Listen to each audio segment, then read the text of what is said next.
Good morning students. ಅಂತಾರಾಷ್ಟ್ರೀಯ ಸಂಬಂಧದ ಅಧ್ಯಯನ ವ್ಯಾಪ್ತಿ. ಅಂತಾರಾಷ್ಟ್ರೀಯ ಸಂಬಂಧ ಎಂಬ ಒಂದು ವಿಷಯ ವಸ್ತುವಿನ ವ್ಯಾಪ್ತಿ ಅತ್ಯಂತ ವಿಶಾಲವಾದುದಾಗಿದ್ದು, ವ್ಯಾಪ್ತಿ ಅಂತ ಹೇಳಿದ್ರೆ ಅದು ಎಲ್ಲೆ ಅಥವಾ ಗಡಿ ಅಂತ ಹೇಳ್ಬೋದು. ಇದು ಅನೇಕ ವಿಷಯ ವಸ್ತುಗಳನ್ನು ತನ್ನೊಳಗೆ ಅಡಗಿಸಿಟ್ಟುಕೊಂಡಿದ್ದು, ಆ ಎಲ್ಲ ವಿಷಯ ವಸ್ತುಗಳನ್ನು ನಾವು ಅಂತಾರಾಷ್ಟ್ರೀಯ ಸಂಬಂಧಗಳ ಅಧ್ಯಯನದ ವ್ಯಾಪ್ತಿಯ ಅಡಿಯಲ್ಲಿ ಅಭ್ಯಾಸವನ್ನು ಮಾಡ್ತೇವೆ. ಬಹಳ ಮುಖ್ಯವಾಗಿ ನಾವು ಅಂತಾರಾಷ್ಟ್ರೀಯ ಸಂಬಂಧಗಳ ಅಧ್ಯಯನದ ವ್ಯಾಪ್ತಿಯಲ್ಲಿ ಅಧ್ಯಯನ ಮಾಡತಕ್ಕಂತಹದ್ದು ಮೈತ್ರಿಯುತ ಮತ್ತು ಅಥವಾ ಸಹಕಾರಯುತ ಸಂಬಂಧಗಳು, ಅಮೈತ್ರಿಯುತ ಅಥವಾ ಅಸಹಕಾರಯುತವಾಗಿರುವಂತಹ ಸಂಬಂಧಗಳು. ನೋಡಿ, ಅಂತಾರಾಷ್ಟ್ರೀಯ ರಾಜಕಾರಣದಲ್ಲಿ ಯಾವುದೇ ಒಂದು ರಾಷ್ಟ್ರ ಮತ್ತೊಂದು ರಾಷ್ಟ್ರದ ಶಾಶ್ವತವಾದ ಶತ್ರುವೂ ಅಲ್ಲ, ಶಾಶ್ವತವಾಗಿರುವಂತಹ ಮಿತ್ರನೂ ಅಲ್ಲ. ಅಂದರೆ ಅಂತಾರಾಷ್ಟ್ರೀಯ ರಾಜಕಾರಣದಲ್ಲಿ ಸಂದರ್ಭಕ್ಕೆ ಅನುಗುಣವಾಗಿ ಪ್ರತಿಯೊಂದು ರಾಷ್ಟ್ರವೂ ಕೂಡ ತನ್ನ ಪಾತ್ರಗಳನ್ನು ಬದಲಾಯಿಸ್ತಾ ಇರೋದನ್ನು ನೋಡಬಹುದು. ತನ್ನ ರಾಷ್ಟ್ರೀಯ ಹಿತಾಸಕ್ತಿಯನ್ನು ಸಾಧಿಸುವುದಕ್ಕೋಸ್ಕರವಾಗಿ ಅದು ಸದಾ ಹವಣಿಸ್ತಾ ಇರೋದನ್ನು ಕೂಡ ನಾವು ಕಾಣಬಹುದು. ಆಗ ಅನೇಕ ಸಂದರ್ಭದಲ್ಲಿ ರಾಷ್ಟ್ರಗಳ ನಡುವೆ ಬಿಕ್ಕಟ್ಟುಗಳು ಉಂಟಾಗ್ತವೆ, ವಿವಾದಗಳು, ಘರ್ಷಣೆಗಳು ಸೃಷ್ಟಿಯಾಗುವುದನ್ನು ನಾವು ನೋಡಬಹುದಾಗಿದೆ. ಹಾಗೆಯೇ ಸಹಕಾರಯುತ ಸಂಬಂಧಗಳು, ಶಾಂತಿ ಸ್ಥಾಪನೆಯ ಪ್ರಯತ್ನಗಳು ಸದಾ ಕಾಲ ನಡೀತಾ ಇರುವುದನ್ನು ಕೂಡ ನೋಡಬಹುದು.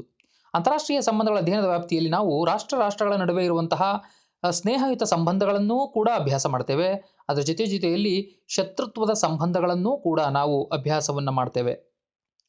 1948ರಲ್ಲಿ ಪ್ಯಾರಿಸ್ನಲ್ಲಿ ನಡೆದಂತಹ ಒಂದು ವಿಚಾರಗೋಷ್ಠಿಯಲ್ಲಿ ಅಂತಾರಾಷ್ಟ್ರೀಯ ಸಂಬಂಧಗಳ ಅಧ್ಯಯನದ ವ್ಯಾಪ್ತಿಯನ್ನು ಚರ್ಚಿಸುವಂತಹ ಸಂದರ್ಭದಲ್ಲಿ 3 ಮುಖ್ಯ ವಿಷಯ ವಸ್ತುಗಳನ್ನು ಅಲ್ಲಿ ಗುರುತಿಸಲಾಯಿತು. ಅವುಗಳೆಂದರೆ ಅಂತಾರಾಷ್ಟ್ರೀಯ ರಾಜಕೀಯ, ಅಂತಾರಾಷ್ಟ್ರೀಯ ಸಂಘ ಸಂಸ್ಥೆಗಳು ಮತ್ತು ಅಂತಾರಾಷ್ಟ್ರೀಯ ಕಾನೂನು. ಈ 3 ವಿಷಯಗಳ ಬಗ್ಗೆ ಅಂತಾರಾಷ್ಟ್ರೀಯ ಸಂಬಂಧಗಳ ಅಧ್ಯಯನದ ವ್ಯಾಪ್ತಿಯು ಒಳಗೊಂಡಿದೆ ಅನ್ನುವಂತಹದ್ದು ಪ್ಯಾರಿಸ್ ಸಮ್ಮೇಳನದ ವಿಚಾರಗೋಷ್ಠಿಯ ಬಹುಮುಖ್ಯವಾಗಿರುವಂತಹ ಒಂದು ತೀರ್ಮಾನವಾಗಿತ್ತು. ಇನ್ನು 1967ರಲ್ಲಿ ನಡೆದಂತಹ ಒಂದು UGC ಏರ್ಪಡಿಸಿದಂತಹ ಒಂದು ವರದಿ, ಭಾರತದ ವಿಶ್ವವಿದ್ಯಾನಿಲಯಗಳಲ್ಲಿ ರಾಜ್ಯಶಾಸ್ತ್ರ ಅನ್ನುವಂತಹ ಒಂದು ವಿಷಯಕ್ಕೆ ಸಂಬಂಧಪಟ್ಟಂತೆ ಒಂದು ವರದಿಯನ್ನು ಸಿದ್ಧಪಡಿಸಲಾಯಿತು.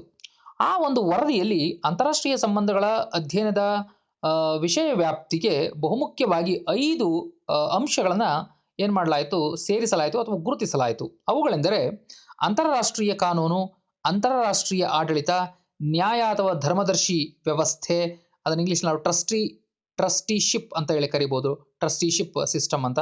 ಹಾಗೆಯೇ ರಾಯಭಾರತ್ವ ಮತ್ತು ಅಂತಾರಾಷ್ಟ್ರೀಯ ರಾಜಕೀಯ. ಈ 5 ಬಹುಮುಖ್ಯವಾಗಿರುವಂಥ ವಿಷಯಗಳನ್ನು ಅಂತಾರಾಷ್ಟ್ರೀಯ ಸಂಬಂಧಗಳ ಅಧ್ಯಯನದ ವ್ಯಾಪ್ತಿಯಲ್ಲಿ ನಾವು ಅಭ್ಯಾಸವನ್ನು ಮಾಡ್ತೇವೆ ಎಂಬುದಾಗಿ ತೀರ್ಮಾನಿಸಲಾಯಿತು. ಒಟ್ಟಾರೆ ನಾವು ಅಂತಾರಾಷ್ಟ್ರೀಯ ಸಂಬಂಧಗಳ ಅಧ್ಯಯನದ ವ್ಯಾಪ್ತಿಯ ಬಗ್ಗೆ ನಾವು ಪರಿಶೀಲನೆಯನ್ನು ಮಾಡಿದಾಗ ವಿವಿಧ ರೀತಿಯಾಗಿರುವಂಥ ರಾಜಕೀಯ ಚಿಂತಕರು ಭಿನ್ನವಾದಂತಹ ಅಭಿಪ್ರಾಯಗಳನ್ನು ವ್ಯಕ್ತಪಡಿಸಿರುವುದನ್ನು ನಾವು ಗಮನಿಸಬಹುದಾಗಿದೆ. ಒಟ್ಟಾರೆ ನಾವು ಈ ಮೇಲ್ಕಂಡಿರುವಂತಹ ಅಂಶಗಳನ್ನು ಆಧಾರವಾಗಿಟ್ಟುಕೊಂಡು ನೋಡೋದೇ ಆದರೆ ಅಂತಾರಾಷ್ಟ್ರೀಯ ಸಂಬಂಧಗಳ ಅಧ್ಯಯನದ ವ್ಯಾಪ್ತಿಯಲ್ಲಿ ಬರುವಂತಹ ಬಹುಮುಖ್ಯವಾಗಿರುವಂತಹ ವಿಷಯ ವಸ್ತುಗಳನ್ನು ನಾವು ಈ ಕೆಳಕಂಡಂತೆ ಚರ್ಚಿಸಬಹುದು. ಅದರಲ್ಲಿ ಬಹಳ ಮುಖ್ಯವಾಗಿ ಪೊಲಿಟಿಕಲ್ ಸಿಸ್ಟಮ್ ಅಂತ, ರಾಜ್ಯ ವ್ಯವಸ್ಥೆ. ನೋಡಿ, ಅಂತಾರಾಷ್ಟ್ರೀಯ ಸಂಬಂಧಗಳ ಅಧ್ಯಯನದ ವ್ಯಾಪ್ತಿಯ ಅಡಿಯಲ್ಲಿ ನಾವು ರಾಜ್ಯ ವ್ಯವಸ್ಥೆಯನ್ನು ಏನು ಮಾಡಬಹುದು, ಅಭ್ಯಾಸ ಮಾಡಬಹುದು. ವಿವಿಧ ರಾಷ್ಟ್ರಗಳು, ಸಾರ್ವಭೌಮ ರಾಷ್ಟ್ರಗಳು, ಪರಮಾಧಿಕಾರವನ್ನು ಹೊಂದಿರುವಂತಹ ರಾಷ್ಟ್ರಗಳು, ಸ್ವತಂತ್ರ ರಾಷ್ಟ್ರಗಳು ಪ್ರತ್ಯೇಕವಾಗಿರುವಂತಹ ತಮ್ಮದೇ ಆಗಿರುವಂತಹ ಒಂದು ರಾಜ್ಯ ವ್ಯವಸ್ಥೆಯನ್ನು, ಪೊಲಿಟಿಕಲ್ ಸಿಸ್ಟಮ್ ಅನ್ನು ಹೊಂದಿರುವುದನ್ನು ನಾವು ನೋಡಬಹುದು. ಉದಾಹರಣೆಗೆ ಚೈನಾದಲ್ಲಿ ಒಂದು ರಾಜಕೀಯ ಪಕ್ಷದ ಆಡಳಿತ ಇರೋದನ್ನು ನೋಡಬಹುದು. ದಟ್ ಈಸ್ ಕಮ್ಯುನಿಸ್ಟ್ ಪಾರ್ಟಿಯ ಹಿಡಿತದಲ್ಲಿ ಚೈನಾ ಇರುವುದನ್ನು ನೋಡಬಹುದು. ಹಾಗೆಯೇ ಭಾರತದಲ್ಲಿ ಪ್ರಜಾಪ್ರಭುತ್ವ ವ್ಯವಸ್ಥೆಯನ್ನು ನಾವು ಕಾಣಬಹುದು, ಬಹುಪಕ್ಷ ಪದ್ಧತಿ ಇರೋದನ್ನು ಕೂಡ ನಾವು ನೋಡಬಹುದು. ಅಮೆರಿಕಾದಲ್ಲಿ ಡ್ಯುಯಲ್ ಪಾರ್ಟಿ ಸಿಸ್ಟಮ್ ಇದೆ, ಅಲ್ಲಿಯೂ ಕೂಡ ಪ್ರಜಾಪ್ರಭುತ್ವ ವ್ಯವಸ್ಥೆ ಇರುವುದನ್ನು ಕೂಡ ನೋಡಬಹುದು. ಹಾಗೆಯೇ ವಿಯೆಟ್ನಾಂನಲ್ಲಿ ಸಿಂಗಲ್ ಪಾರ್ಟಿ ಸಿಸ್ಟಮ್ ಇರೋದನ್ನು ಕೂಡ ನಾವು ಆ, ಗಮನಿಸಬಹುದು. ಹೀಗೆ ವಿವಿಧ ರಾಜ್ಯಗಳಲ್ಲಿ ಭಿನ್ನ ಭಿನ್ನವಾಗಿರುವಂತಹ ರಾಜ್ಯ ವ್ಯವಸ್ಥೆಗಳು, ಪೊಲಿಟಿಕಲ್ ಸಿಸ್ಟಮ್‌ಗಳು ಇರುವುದನ್ನು ಕೂಡ ಗಮನಿಸಬಹುದು. ಹೀಗಾಗಿ ಭಿನ್ನ ಭಿನ್ನವಾಗಿರುವಂತಹ ರಾಜ್ಯ ವ್ಯವಸ್ಥೆಗಳು ಬದಲಾದಂತೆಲ್ಲ ಅಲ್ಲಿರುವಂತಹ ಹಿತಾಸಕ್ತಿಗಳೂ ಬದಲಾಗ್ತವೆ. ಆ ಹಿತಾಸಕ್ತಿಗಳು ಅಂತಾರಾಷ್ಟ್ರೀಯ ರಾಜಕಾರಣದ ಮೇಲೆ ಪ್ರಭಾವವನ್ನು ಬೀರ್ತವೆ. ಇವುಗಳನ್ನು ನಾವು ಅಂತಾರಾಷ್ಟ್ರೀಯ ಸಂಬಂಧಗಳ ಅಧ್ಯಯನದ ವ್ಯಾಪ್ತಿಯಲ್ಲಿ ಏನು ಮಾಡ್ತೀವಿ, ಕೂಲಂಕುಷವಾಗಿ ಅಭ್ಯಾಸವನ್ನು ಮಾಡ್ತೀವಿ ಅಂತ ಹೇಳ್ಬೋದು. ಸೊ ಮುಂದುವರಿದು ವಿವಾದ ಮತ್ತು ಸಹಕಾರಯುತವಾಗಿರುವಂತಹ ಸಂಬಂಧಗಳು. ನೋಡಿ, ಅಂತಾರಾಷ್ಟ್ರೀಯ ಸಂಬಂಧಗಳ ಅಧ್ಯಯನದ ವ್ಯಾಪ್ತಿಯಲ್ಲಿ ವಿವಾದಗಳನ್ನ ಮತ್ತು ಸಹಕಾರಯುತ ಸಂಬಂಧಗಳನ್ನ ಅಭ್ಯಾಸ ಮಾಡ್ತೇವೆ. ಈಗಾಗಲೇ ಹೇಳಿದಂತೆ ವಿವಿಧ ರಾಷ್ಟ್ರಗಳು ಹೊಂದಿರುವಂತಹ ವಿಭಿನ್ನವಾಗಿರುವಂತಹ ಹಿತಾಸಕ್ತಿಗಳಿಗೆ ಅನುಗುಣವಾಗಿ ಅಂತಾರಾಷ್ಟ್ರೀಯ ಮಟ್ಟದಲ್ಲಿ ರಾಷ್ಟ್ರಗಳ ನಡುವೆ ಅನೇಕ ಬಿಕ್ಕಟ್ಟುಗಳು, ವಿವಾದಗಳು, ಸಂಘರ್ಷಗಳು ಎದುರಾಗ್ತವೆ ಮತ್ತು ಅವುಗಳನ್ನ ಭಿನ್ನ ಭಿನ್ನವಾಗಿರುವಂತಹ ನೆಲೆಯಲ್ಲಿ ಅವುಗಳನ್ನ ತೀರ್ಮಾನಿಸಿಕೊಳ್ಳಲಾಗ್ತದೆ, ಬಗೆಹರಿಸಿಕೊಳ್ಳಲಾಗ್ತದೆ. ಹಾಗಾಗಿ ಅಂತಾರಾಷ್ಟ್ರೀಯ ಸಂಬಂಧಗಳ ಅಧ್ಯಯನದ ವ್ಯಾಪ್ತಿಯಲ್ಲಿ ವಿವಾದಗಳನ್ನು ಅಭ್ಯಾಸ ಮಾಡ್ತೇವೆ.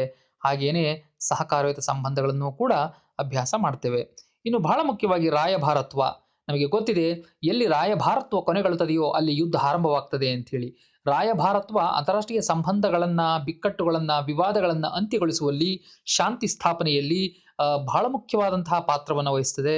ರಾಯಭಾರತ್ವ ಅಂತಂದ್ರೆ ಸಂಧಿ ಅಂಥೇಳಿ. ಎರಡು ರಾಷ್ಟ್ರಗಳ ಮಧ್ಯೆ ಸಂಧಿಯನ್ನ ಏರ್ಪಡಿಸುವಂತಹದ್ದು, ವಿವಾದಗಳನ್ನ ಶಾಂತಿಯುತವಾಗಿ ಇತ್ಯರ್ಥಪಡಿಸಿಕೊಳ್ಳುವಲ್ಲಿ ರಾಯಭಾರತ್ವದ ಪಾತ್ರ ಮಹತ್ವವಾಗಿರುವಂತಹದ್ದು.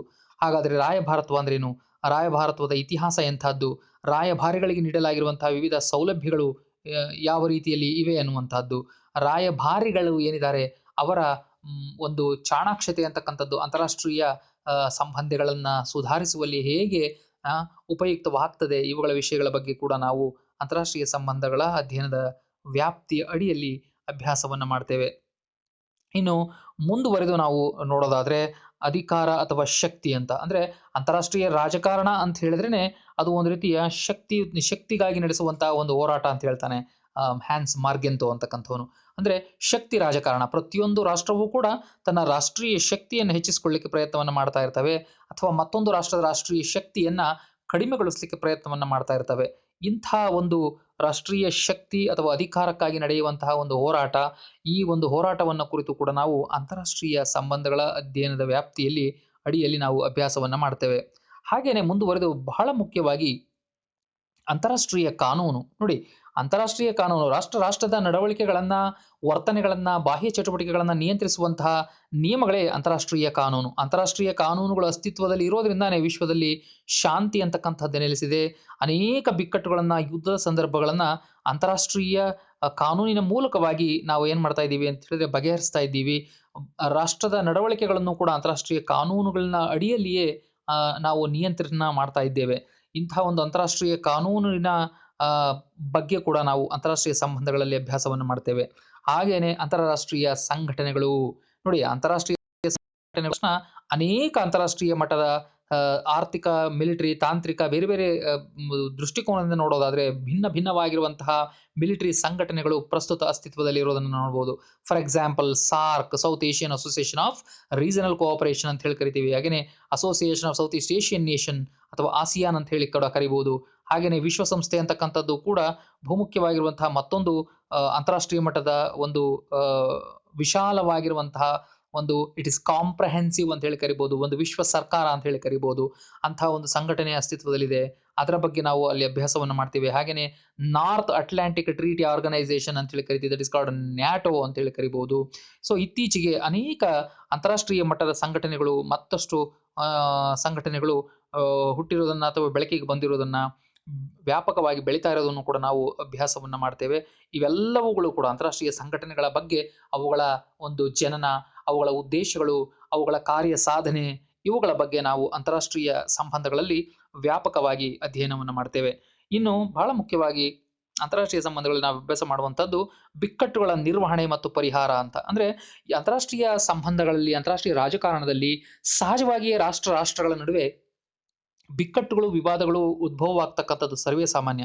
ಆದರೆ ಅಂತಹ ಬಿಕ್ಕಟ್ಟುಗಳನ್ನು ನಾವು ಯಾವ ರೀತಿಯಲ್ಲಿ ಬಗೆಹರಿಸಿಕೊಳ್ತೇವೆ ಅಂತಕ್ಕಂಥದ್ದು ಕೂಡ ಬಹಳ ಮುಖ್ಯವಾಗ್ತದೆ.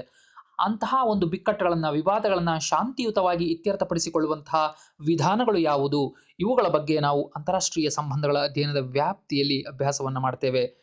ಇನ್ನು ಯುದ್ಧ ಮತ್ತು ಶಾಂತಿ ಅಂತಾರಾಷ್ಟ್ರೀಯ ಸಂಬಂಧಗಳ ಅಧ್ಯಯನದ ವ್ಯಾಪ್ತಿಯಲ್ಲಿ ಬರುವಂತಹ ಬಹುಮುಖ್ಯವಾದಂತಹ ವಿಷಯ ವಿದ್ಯಾರ್ಥಿಗಳೇ, ಯುದ್ಧ ಮತ್ತು ಶಾಂತಿ. ಏ ಯುದ್ಧ, ನೀನೇಕೆ ಬಂದೆ ಈ ಭೂಮಿಗೆ?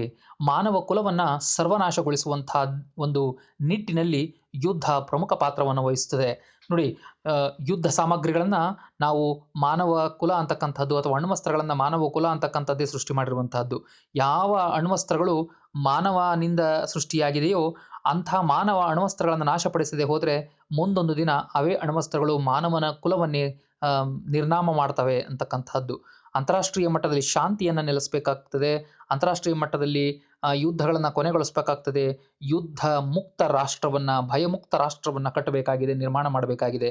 ಆ ಒಂದು ನಿಟ್ಟಿನಲ್ಲಿ ನಾವು ಅನುಸರಿಸಬೇಕಾಗಿರುವಂತಹ ಮಾರ್ಗಗಳು ಮತ್ತು ತಂತ್ರಗಳ ಬಗ್ಗೆ ತಿಳಿದುಕೊಳ್ಬೇಕು ಅಂತ ಹೇಳಿದ್ರೆ ನಾವು ಅಂತಾರಾಷ್ಟ್ರೀಯ ಸಂಬಂಧಗಳನ್ನ ವ್ಯಾಪಕವಾಗಿ ಅಭ್ಯಾಸವನ್ನು ಮಾಡಬೇಕಾಗ್ತದೆ. ಅನೇಕ ಬಿಕ್ಕಟ್ಟುಗಳನ್ನ, ಅನೇಕ ವಿವಾದಗಳನ್ನ ಶಾಂತಿಯುತವಾಗಿ ಬಗೆಹರಿಸಿಕೊಂಡಂತಹ ಸಾಕಷ್ಟು ಉದಾಹರಣೆಗಳು ಅಂತಾರಾಷ್ಟ್ರೀಯ ಸಂಬಂಧಗಳ ಅಧ್ಯಯನದಲ್ಲಿ ನಮಗೆ ಕಂಡು ಬರ್ತವೆ ವಿದ್ಯಾರ್ಥಿಗಳೇ. ಅವುಗಳನ್ನು ನಾವು ಈ ಒಂದು ಅಂತಾರಾಷ್ಟ್ರೀಯ ಸಂಬಂಧಗಳಲ್ಲಿ ಅಭ್ಯಾಸವನ್ನ ಮಾಡಬಹುದು. ಇನ್ನು ಬಹಳ ಮುಖ್ಯವಾಗಿರುವಂತಹ ಮತ್ತೊಂದು ಅಂಶ ಸಿದ್ಧಾಂತಗಳು, ಐಡಿಯಾಲಜಿ. 20ನೇ ಶತಮಾನವನ್ನ ನಾವು ಐಡಿಯಾಲಜಿ ಅಥವಾ ಸಿದ್ಧಾಂತ ಯುಗ ಅಂತ ಕರೀಬಹುದು. ಅನೇಕ ಸಿದ್ಧಾಂತಗಳು ಏನಾಗ್ತಾ ಇದ್ದಾವೆ ಅಂತಂದ್ರೆ ಹುಟ್ಟನ್ನ ಪಡಿತಾ ಇದ್ದಾವೆ, ಮರು ಹುಟ್ಟನ್ನ ಪಡಿತಾ ಇದ್ದಾವೆ. ಹೊಸ ಹೊಸ ಸಿದ್ಧಾಂತಗಳು ಬೆಳವಣಿಗೆ ಆಗ್ತಾ ಇರೋದನ್ನ ನೋಡಬಹುದು. ಉದಾಹರಣೆಗೆ ಸಮಾಜವಾದ, ಸಮತಾವಾದ, ಸಮಷ್ಟಿಯವಾದ, ಉದಾರವಾದ, ವ್ಯಕ್ತಿವಾದ, ಪ್ಯಾಸಿಸ್ಟ್ ವಾದ, ನಾಜಿವಾದ, ಬಂಡವಾಳಶಾಹಿಗಳ ವಾದ, ಹಿಂದುತ್ವವಾದ, ಹೀಗೆ ಅನೇಕ ಸೈದ್ಧಾಂತಿಕವಾಗಿರುವಂತಹ ವಿಚಾರಗಳು ಅಂತಾರಾಷ್ಟ್ರೀಯವಾಗಿ ಮುಖ್ಯವಾಗಿರುವಂತಹ ಒಂದು ಪ್ರಭಾವವನ್ನು ಬೀರ್ತವೆ. ವಿಶ್ವದ ಮೊದಲನೇ ಮಹಾಯುದ್ಧದ ಕಾಲದಿಂದಲೂ ಕೂಡ ನಮಗೆ ಎರಡನೇ ಮಹಾಯುದ್ಧದ ಸಂದರ್ಭದಲ್ಲಿ ವಿಶ್ವದಲ್ಲಿ ಅನೇಕ ಸಿದ್ಧಾಂತಕ್ಕಾಗಿ ನಡೆದಂತಹ ಹೋರಾಟಗಳನ್ನು ನಾವು ಗುರುತಿಸಬಹುದಾಗಿದೆ. ವಿಶ್ವದ ಎರಡನೇ ಮಹಾಯುದ್ಧದ ನಂತರ ಇಡೀ ವಿಶ್ವ ಮತ್ತೊಮ್ಮೆ ಎರಡು ಬಣಗಳಾಗಿದ್ದನ್ನು ನಾವು ನೋಡಬಹುದು. ಅದಕ್ಕೆ ಕಾರಣ ಸಿದ್ಧಾಂತಗಳಲ್ಲಿನ ಒಂದು ಭಿನ್ನಾಭಿಪ್ರಾಯಗಳು. ಕಮ್ಯುನಿಸ್ಟ್ ಸಿದ್ಧಾಂತ ಮತ್ತು ಪ್ರಜಾಪ್ರಭುತ್ವ ಸಿದ್ಧಾಂತದ ನಡುವಿನ ಭಿನ್ನತೆಗಳಿಂದಾಗಿಯೇ ಅಂತಾರಾಷ್ಟ್ರೀಯ ಮಟ್ಟದಲ್ಲಿ ಶೀತಲ ಸಮರ ಉಂಟಾದದ್ದನ್ನು ನಾವು ಅಭ್ಯಾಸ ಮಾಡಬಹುದು. ಅದರಿಂದ ಆದಂತಹ ಅನಾಹುತಗಳು ಕೂಡ ನಮಗೆ ಒಂದು ಪಾಠವಾಗಬೇಕು. ಇವುಗಳನ್ನು ಕೂಡ ನಾವು ಅಂತಾರಾಷ್ಟ್ರೀಯ ಸಂಬಂಧಗಳ ಅಧ್ಯಯನದ ವ್ಯಾಪ್ತಿಯಲ್ಲಿ ನಾವು ಅಭ್ಯಾಸವನ್ನು ಮಾಡ್ತೇವೆ. ಇನ್ನು ಮತ್ತೊಂದು ಬಹಳ ಮುಖ್ಯವಾಗಿರುವಂತಹ ಅಂಶ ವಿದೇಶಾಂಗ ನೀತಿ. ಪ್ರತಿಯೊಂದು ರಾಷ್ಟ್ರವು ತನ್ನದೇ ಆಗಿರುವಂತಹ ವಿದೇಶಾಂಗ ನೀತಿಯನ್ನು ರೂಪಿಸಿಕೊಳ್ಳುತ್ತದೆ. ಅಂತಹ ಒಂದು ವಿದೇಶಾಂಗ ನೀತಿಯನ್ನು ರೂಪಿಸ್ತಕ್ಕಂಥವ್ರು ಯಾರು? ವಿದೇಶಾಂಗ ನೀತಿಯ ಮೇಲೆ ಪ್ರಭಾವ ಬೀರುವಂತಹ ಆಂತರಿಕ ಮತ್ತು ಬಾಹ್ಯ ಅಂಶಗಳು ಯಾವುವು? ಯಾವ ಯಾವ ಪಾತ್ರಧಾರಿಗಳು ವಿದೇಶಾಂಗ ನೀತಿಯಲ್ಲಿ ಪ್ರಮುಖ ಪಾತ್ರವನ್ನು ವಹಿಸ್ತವೆ? ವಿದೇಶಾಂಗ ನೀತಿಯನ್ನು ನಿರೂಪಣೆ ಮಾಡುವಂಥದ್ದು ಕೇವಲ ಅಲ್ಲಿನ ಪಾರ್ಲಿಮೆಂಟ್ ಅಥವಾ ಅಲ್ಲಿನ ಕಾರ್ಯಾಂಗ, ಅಲ್ಲಿನ ವಿದೇಶಾಂಗ ಇಲಾಖೆಯ ಜವಾಬ್ದಾರಿ ಅಷ್ಟೇ ಅಲ್ಲ, ಪ್ರಜೆಗಳ ಅಭಿಪ್ರಾಯವೂ ಕೂಡ ಬಹಳ ಮುಖ್ಯವಾಗ್ತದೆ. ಇಂತಹ ಒಂದು ವಿದೇಶಾಂಗ ನೀತಿಯ ನಿರೂಪಣೆ ಏನಿದೆ ಅದರ ಬಗ್ಗೆಯೂ ಕೂಡ ಅಂತಾರಾಷ್ಟ್ರೀಯ ಸಂಬಂಧಗಳ ಅಧ್ಯಯನ ವ್ಯಾಪ್ತಿಯಲ್ಲಿ ನಾವು ಅಭ್ಯಾಸವನ್ನು ಮಾಡ್ತೇವೆ. ಬಹಳ ಮುಖ್ಯವಾಗಿರುವಂತಹದ್ದು. ಇನ್ನು ರಾಷ್ಟ್ರೀಯ ಹಿತಾಸಕ್ತಿ. ನಾವು ಈಗಾಗಲೇ ಇದರ ಬಗ್ಗೆ ಬಹಳಷ್ಟು ಬಾರಿ ನಾವು ತಿಳ್ಕೊಂಡಿದ್ದೇವೆ. ರಾಷ್ಟ್ರೀಯ ಹಿತಾಸಕ್ತಿ, ಪ್ರತಿಯೊಂದು ದೇಶವೂ ಕೂಡ ಸರ್ವ ಸ್ವತಂತ್ರ, ಸಾರ್ವಭೌಮ, ಪರಮಾಧಿಕಾರ ಹೊಂದಿರುವಂತಹ ರಾಷ್ಟ್ರವಾಗಿದ್ದು ಪ್ರತಿಯೊಂದು ರಾಷ್ಟ್ರವು ತನ್ನದೇ ಆದಂತಹ ಆಸಕ್ತಿಯನ್ನ ಹೊಂದಿರುತ್ತದೆ. ಒಂದೊಂದು ರಾಷ್ಟ್ರದ ಹಿತಾಸಕ್ತಿ ಮತ್ತೊಂದು ರಾಷ್ಟ್ರದ ಹಿತಾಸಕ್ತಿಗಿಂತ ಭಿನ್ನ ಭಿನ್ನವಾಗಿರುತ್ತದೆ. ಇದರಿಂದಾಗಿಯೇ ಅಂತಾರಾಷ್ಟ್ರೀಯ ಮಟ್ಟದಲ್ಲಿ ಘರ್ಷಣೆಗಳು ಉಂಟಾಗುವುದನ್ನು ಕೂಡ ನಾವು ಕಾಣಬಹುದಾಗಿದೆ. ಹಾಗಾಗಿ ರಾಷ್ಟ್ರೀಯ ಹಿತಾಸಕ್ತಿ ಅಂದರೆ ಏನು? ರಾಷ್ಟ್ರೀಯ ಹಿತಾಸಕ್ತಿಯ ಅಗತ್ಯತೆ ಎಂಥದ್ದು? ರಾಷ್ಟ್ರೀಯ ಹಿತಾಸಕ್ತಿಯ ಮೇಲೆ ಪ್ರಭಾವ ಬೀರುವಂತಹ ಅಂಶಗಳೇನು? ಇವುಗಳನ್ನು ಕೂಡ ಕುರಿತು ನಾವು ಅಂತಾರಾಷ್ಟ್ರೀಯ ಸಂಬಂಧಗಳ ಅಧ್ಯಯನದಲ್ಲಿ ವ್ಯಾಪ್ತಿಯಲ್ಲಿ ಅಭ್ಯಾಸವನ್ನು ಮಾಡ್ತೇವೆ. ಇನ್ನು ನಾಯಕರ ಮಾನಸಿಕವಾದ ಅಂಶಗಳು ವೆರಿ ಇಂಪಾರ್ಟೆಂಟ್ ಸ್ಟೂಡೆಂಟ್ಸ್. ಈ ಒಂದು ನೋಡಿ, ಪ್ರತಿಯೊಂದು ದೇಶದ ಅಭಿವೃದ್ಧಿಯಲ್ಲಿ, ಪ್ರಗತಿಯಲ್ಲಿ, ಒಂದು ರಾಷ್ಟ್ರದ ವಿಗತಿಯಲ್ಲಿಯೂ ಕೂಡ ನಾಯಕರ ಮಾನಸಿಕ ಅಂಶ ಬಹಳ ಮುಖ್ಯವಾದ ಪಾತ್ರವನ್ನು ವಹಿಸುತ್ತೆ.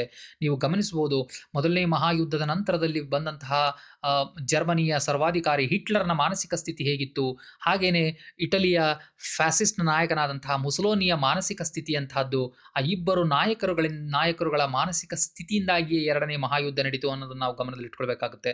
ಹಾಗಾಗಿ ಅಂತಾರಾಷ್ಟ್ರೀಯ ಸಂಬಂಧಗಳ ಮೇಲೆ ನಾಯಕರ ಮಾನಸಿಕ ಸ್ಥಿತಿಗತಿಗಳು ಕೂಡ ಅಷ್ಟೇ ಪ್ರಭಾವವನ್ನು ಬೀರುತ್ತವೆ ಅಂತಕ್ಕಂಥದ್ದು. ಇತ್ತೀಚೆಗೆ ಅಮೆರಿಕದ ಅಧ್ಯಕ್ಷರಾಗಿದ್ದಂತಹ ಡೊನಾಲ್ಡ್ ಟ್ರಂಪ್ ಅಂತಕ್ಕಂಥವರ ಮಾನಸಿಕ ಸ್ಥಿತಿ ಹೇಗಿತ್ತು? ಸಂಪೂರ್ಣವಾಗಿ ಒಂದು ಪ್ರೊಟೆಕ್ಷನಿಸ್ಟ್ ಪಾಲಿಸಿಯನ್ನು ಅವರು ಪಾಲನೆ ಮಾಡ್ತಾ ಇದ್ರು. ಅಮೆರಿಕ ಫಸ್ಟ್ ಅಂತ ಹೇಳ್ತಾ ಇದ್ರು. ಅಮೆರಿಕನ್ನರಿಗಾಗಿಗೋಸ್ಕರವಾಗಿಯೇ ಇರುವಂತಹದ್ದು. ಅಮೆರಿಕ ಮೊದಲು. ಹಾಗಾಗಿ ದೇಶೀಯನ್ನರ ಒಂದು ಅಭಿವೃದ್ಧಿಗಾಗಿ, ಏಳಿಗೆಗಾಗಿ ನಾನು ಜಾಗತೀಕರಣವನ್ನ ವಿರೋಧಿಸ್ತೇನೆ, ಒಂದು ರೀತಿಯ ಕ್ಲೋಸ್ಡ್ ಎಕಾನಮಿಯನ್ನ ಮುಕ್ತವಾಗಿರುವಂತಹ ಆರ್ಥಿಕ ವ್ಯವಸ್ಥೆಗೆ ಬದಲಾಗಿ ಒಂದು ಮುಚ್ಚಿದ ಆರ್ಥಿಕ ವ್ಯವಸ್ಥೆ ಇರಬೇಕು ಅಂತ ಹೇಳಿ ಬಯಸ್ತಾ ಇದ್ರು ಡೊನಾಲ್ಡ್ ಟ್ರಂಪ್. ನೋಡಿ, ಈ ರೀತಿಯಲ್ಲಿ ಒಬ್ಬ ನಾಯಕನ ವ್ಯಕ್ತಿತ್ವ, ಆತನ ಹಿನ್ನೆಲೆ, ಆತನ ಒಂದು ಮಾನಸಿಕ ಸ್ಥಿತಿಗತಿ ಇವು ಅಂತಾರಾಷ್ಟ್ರೀಯ ರಾಜಕಾರಣದ ಮೇಲೆ ಹೇಗೆ ಪ್ರಭಾವವನ್ನು ಬೀರ್ತವೆ, ಇದನ್ನ ನಾವು ಅಂತಾರಾಷ್ಟ್ರೀಯ ಸಂಬಂಧಗಳಲ್ಲಿ ಅಭ್ಯಾಸವನ್ನ ಮಾಡ್ತೇವೆ. ಓಕೆ.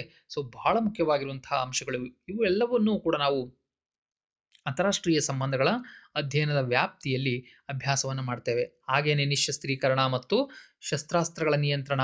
ವಿದ್ಯಾರ್ಥಿಗಳೇ ನೋಡಿ, ನಿಶಸ್ತ್ರೀಕರಣ, ಜಗತ್ತು ಇವತ್ತು ಯುದ್ಧ ಮುಕ್ತಗೊಳ್ಳಬೇಕು ಅಂದ್ರೆ, ಭಯ ಮುಕ್ತಗೊಳ್ಳಬೇಕು ಅಂತ ಹೇಳಿದ್ರೆ ಯುದ್ಧ ಸಾಮಗ್ರಿಗಳ ಒಂದು ಸಂಗ್ರಹಣೆಯನ್ನ ನಾವು ಕಡಿಮೆ ಮಾಡಲೇಬೇಕಾಗಿದೆ.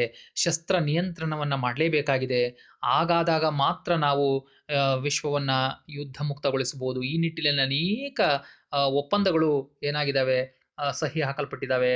ನೋಡಿ, NTBT ಅಂತ ಒಪ್ಪಂದ, NPT, ಹಾಗೇನೆ ಸಾಲ್ಟ್ 1 ಅನ್ನುವಂಥ ಒಪ್ಪಂದ, ಸಾಲ್ಟ್ 2, ಹಾಗೇನೆ ಓಪನ್ ಸ್ಕೈ ಟ್ರೀಟಿ ಅಂತ ಹೇಳಿ, ಹಾಗೇನೆ ಸ್ಟಾರ್ಟ್ ಅನ್ನುವಂತಹ ಒಪ್ಪಂದ. ಹೀಗೆ ಅನೇಕ ಒಪ್ಪಂದಗಳಿಗೆ ಅಂತಾರಾಷ್ಟ್ರೀಯ ಮಟ್ಟದಲ್ಲಿ ಅನೇಕ ದೇಶಗಳು ಸಹಿ ಹಾಕುವುದರ ಮೂಲಕ ನಿಶಸ್ತ್ರೀಕರಣವನ್ನ ಸಾಧಿಸಲಿಕ್ಕೆ ಪ್ರಯತ್ನವನ್ನ ಮಾಡ್ತಾ ಇದ್ದಾವೆ. ಇಂತಹ ಒಂದು ನಿಶಸ್ತ್ರೀಕರಣ ಸಾಧನೆಗಾಗಿ ನಡೆದಂತಹ ಪ್ರಯತ್ನಗಳನ್ನು ಕೂಡ ಕುರಿತು ನಾವು ಅಂತಾರಾಷ್ಟ್ರೀಯ ಸಂಬಂಧಗಳಲ್ಲಿ ಅಭ್ಯಾಸ ಮಾಡ್ತೇವೆ. ಇನ್ನು ಮೈತ್ರಿಕೂಟಗಳು ಹಾಗೂ ರಾಷ್ಟ್ರದ ಗುಂಪುಗಳು ಅಂತ ಅಂದ್ರೆ, ನೋಡಿ, ಯಾವುದೇ ಒಂದು ರಾಷ್ಟ್ರ ಅಂತಾರಾಷ್ಟ್ರೀಯ ಮಟ್ಟದಲ್ಲಿ ಮತ್ತೊಂದು ರಾಷ್ಟ್ರದ ರಾಷ್ಟ್ರೀಯ ಶಕ್ತಿಯನ್ನ ಸರಿಸಮಾನವಾಗಿ, ಅಂದ್ರೆ ಆ ರಾಷ್ಟ್ರದ ರಾಷ್ಟ್ರೀಯ ಶಕ್ತಿಗೆ ಸರಿಸಮಾನವಾಗಿ ತನ್ನ ರಾಷ್ಟ್ರೀಯ ಶಕ್ತಿಯನ್ನು ಹೆಚ್ಚಿಸಿಕೊಳ್ಳಲಿಕ್ಕೆ ಸಾಧ್ಯವಾಗದೇ ಇದ್ದಾಗ ಅದೇನ್ ಮಾಡ್ತದೆ ಅಂದ್ರೆ ಗುಂಪುಗೂಡ್ತದೆ ಅಂತ. ಅನೇಕ ಸಮಾನ ಮನಸ್ಕ ರಾಷ್ಟ್ರಗಳು ಸೇರಿಕೊಂಡು ತಮ್ಮದೇ ಆಗಿರುವಂತಹ ಮೈತ್ರಿಕೂಟಗಳನ್ನ, ಪರಸ್ಪರ ಗುಂಪುಗಳನ್ನ ಅವು ರಚನೆ ಮಾಡಿಕೊಳ್ಳೋದ್ರ ಮೂಲಕ ತಮ್ಮ ರಾಷ್ಟ್ರೀಯ ಶಕ್ತಿಯನ್ನು ಏನ್ ಮಾಡ್ತವೆ, ಹೆಚ್ಚಿಸ್ಕೊಳ್ತವೆ. ಅಂಥ ಒಂದು ಮೈತ್ರಿಕೂಟಕ್ಕೆ ಉದಾಹರಣೆಯನ್ನು ಕೊಡೋದಾದ್ರೆ ಬಹಳ ಮುಖ್ಯವಾಗಿರುವಂತದ್ದು 1949ರಲ್ಲಿ ಸ್ಥಾಪನೆಯಾದಂತಹ NATO, north Atlantic treaty organisation, ಹಾಗೇನೆ SEATO, south east Asian treaty organisation, central treaty organisation, ಹೀಗೆ ಅನೇಕ ಮೈತ್ರಿಕೂಟಗಳು ರಚನೆ ಆಗಿರುವುದನ್ನು ನಾವು ನೋಡಬಹುದು. ಇಂಥ ಮೈತ್ರಿಕೂಟಗಳ ರಚನೆ, ಅವುಗಳ ಉದ್ದೇಶ, ಅವುಗಳ ಬೆಳವಣಿಗೆ, ಅವುಗಳ ಯಶಸ್ಸು ಮತ್ತು ಅಪಯಶಸ್ಸು ಇವುಗಳನ್ನು ಕುರಿತು ನಾವು ಅಂತಾರಾಷ್ಟ್ರೀಯ ಸಂಬಂಧಗಳಲ್ಲಿ ವ್ಯಾಪಕವಾಗಿ ಅಭ್ಯಾಸವನ್ನು ಮಾಡ್ತೇವೆ. ಇನ್ನು ಬಹಳ ಮುಖ್ಯವಾದದ್ದು ಆರ್ಥಿಕ ಅಂಶ, ವಿಟಮಿನ್ ಎಂ ಅಂತೀವಿ. ಮನಿ ಮೇಕ್ಸ್ ಮೆನಿ ಥಿಂಕ್. ನೋಡಿ, ಮೆನಿ ಥಿಂಗ್, ಹಣ ಏನಿದೆ, ಆರ್ಥಿಕವಾಗಿ ಬಲಾಢ್ಯವಾಗಿರುವಂತಹ ರಾಷ್ಟ್ರ ಏನಿದೆ ಅದು ಮಾತ್ರ ತಾನು ಸಶಕ್ತ ರಾಷ್ಟ್ರವಾಗಬಲ್ಲದು ಅಂತಕ್ಕಂಥದ್ದು. ಅಂದ್ರೆ ಅದು ತನಗೆ ಬೇಕಾದ್ದೆಲ್ಲವನ್ನೂ ಕೂಡ ಏನ್ ಮಾಡುತ್ತೆ, ಅದು ಪೂರೈಸಿಕೊಳ್ಳಬಲ್ಲದು. ಹಾಗಾಗಿ ಆರ್ಥಿಕವಾಗಿ ಬಲಾಢ್ಯವಾಗಿರುವಂತಹ ರಾಷ್ಟ್ರ ಸಹಜವಾಗಿಯೇ ಮಿಲಿಟರಿಯಲ್ಲಿಯೂ ಕೂಡ ಬಲಾಢ್ಯವಾಗಿರುತ್ತೆ. ಅಮೆರಿಕ, ಹಾಗೇನೆ ಅಭಿವೃದ್ಧಿಯನ್ನು ಹೊಂದಿರುವಂತಹ ಇತರೆ ರಾಷ್ಟ್ರಗಳಾಗಿರುವಂತಹ ಇಂಗ್ಲೆಂಡ್, ಫ್ರಾನ್ಸ್, ಜರ್ಮನಿ, ರಷ್ಯಾ, ನೋಡಿ ಈ ಎಲ್ಲ ರಾಷ್ಟ್ರಗಳು ಆರ್ಥಿಕವಾಗಿ ಸದೃಢವಾಗಿರುವಂತಹ ಅಭಿವೃದ್ಧಿಯನ್ನು ಹೊಂದಿದಂತಹ ರಾಷ್ಟ್ರಗಳು. ಸಹಜವಾಗಿ ಅಲ್ಲಿನ ಮಿಲಿಟರಿ ಬಲವನ್ನು ಕೂಡ ನಾವು ಏನು ಮಾಡಬಹುದಾಗಿದೆ, ಮಿಲಿಟರಿ ಶಕ್ತಿಯನ್ನ, ರಾಷ್ಟ್ರೀಯ ಶಕ್ತಿಯನ್ನ, ಅಗಾಧವಾಗಿರುವಂತಹ ಒಂದು ರಾಷ್ಟ್ರೀಯ ಶಕ್ತಿಯನ್ನ, ಮಿಲಿಟರಿ ಬಲವನ್ನು ನಾವು ನೋಡಬಹುದಾಗಿದೆ. ಸೊ ಹೀಗೆ ಆರ್ಥಿಕ ಅಂಶಗಳನ್ನು ಕೂಡ ನಾವು ಅಂತಾರಾಷ್ಟ್ರೀಯ ಸಂಬಂಧಗಳ ಅಧ್ಯಯನದ ವ್ಯಾಪ್ತಿಯಲ್ಲಿ ಅಭ್ಯಾಸವನ್ನು ಮಾಡ್ತೇವೆ. ಅಂತಾರಾಷ್ಟ್ರೀಯ ಮಟ್ಟದಲ್ಲಿ ತೆರಿಗೆ, ಅದೇ ರೀತಿಯಲ್ಲಿ ಸುಂಕಕ್ಕೆ ಸಂಬಂಧಪಟ್ಟಂತಹ ಒಂದು ನೀತಿಗಳು, ಹಾಗೇನೆ ಮುಕ್ತ ವ್ಯಾಪಾರ ವ್ಯವಸ್ಥೆಗಳು, ಇವುಗಳ ಬಗ್ಗೆ, ಹಾಗೇನೆ ಫ್ರೀ ಟ್ರೇಡ್ ಅಗ್ರಿಮೆಂಟ್ಗಳು ಅಂತ ಹೇಳಿ ಕರಿತೀವಿ. ಅಂತಂದ್ರೆ ಒಂದು ರಾಷ್ಟ್ರ ಮತ್ತೊಂದು ರಾಷ್ಟ್ರದ ಮಧ್ಯೆ ಮುಕ್ತವಾಗಿರುವಂತಹ ಚಲನೆಗೆ ಅವಕಾಶ ಮಾಡಿಕೊಡುವಂತಹ ಬಹುಮುಖ್ಯವಾಗಿರುವಂತಹ ಅಂತಾರಾಷ್ಟ್ರೀಯ ಒಪ್ಪಂದಗಳು, ಮತ್ತೆ ರಾಷ್ಟ್ರಗಳ ಮೇಲೆ ಹೇರುವಂತಹ ನಿರ್ಬಂಧಗಳು, ಸ್ಯಾಂಕ್ಷನ್ ಅಂತ ಹೇಳಿ ಕರಿತೇವೆ. ಈ ಈ ಎಲ್ಲ ಅಂಶಗಳು ಅಂತಾರಾಷ್ಟ್ರೀಯ ರಾಜಕಾರಣದ ಮೇಲೆ ತಮ್ಮದೇ ಆಗಿರುವಂತಹ ಒಂದು ಪ್ರಭಾವವನ್ನ ಬೀರ್ತವೆ. ಅವುಗಳ ಬಗ್ಗೆ ನಾವು ಅಂತಾರಾಷ್ಟ್ರೀಯ ಸಂಬಂಧಗಳಲ್ಲಿ ವ್ಯಾಪಕವಾಗಿ ಅಭ್ಯಾಸವನ್ನ ಮಾಡ್ತೇವೆ ಅಂತ. ಆತ್ಮೀಯ ವಿದ್ಯಾರ್ಥಿಗಳೇ, ಸೊ ಒಮ್ಮೆ ಜ್ಞಾಪಿಸ್ಕೊಳ್ತಾ ಹೋಗಿ ಯಾವ ಯಾವ ಅಂಶಗಳ ಬಗ್ಗೆ ನಾವು ಇಂದಿನ ಅವಧಿಯಲ್ಲಿ ನಾವು ತಿಳ್ಕೊಂಡಿದ್ದೀವಿ ಅಂತ ಹೇಳಿ. ಒಟ್ಟಾರೆ ಅಂತಾರಾಷ್ಟ್ರೀಯ ಸಂಬಂಧಗಳ ಅಧ್ಯಯನದ ವ್ಯಾಪ್ತಿ ಅಂತಕ್ಕಂತಹದ್ದು ವಿಶಾಲವಾಗಿದ್ದು ಅನೇಕ ವಿಷಯ ವಸ್ತುಗಳನ್ನ ಇದರ ಅಡಿಯಲ್ಲಿ ನಾವು ಅಭ್ಯಾಸ ಮಾಡ್ತೇವೆ. ಮುಂದಿನ ನಾವು ಅವಧಿಯಲ್ಲಿ ಅಂತಾರಾಷ್ಟ್ರೀಯ ಸಂಬಂಧಗಳ ಅಧ್ಯಯನದ ವಿವಿಧ ದೃಷ್ಟಿಕೋನಗಳು, ಅಧ್ಯಯನದ ವಿಧಾನಗಳ ಬಗ್ಗೆ ನಾವು ತಿಳಿದುಕೊಳ್ಳೋಣ. ಧನ್ಯವಾದಗಳು.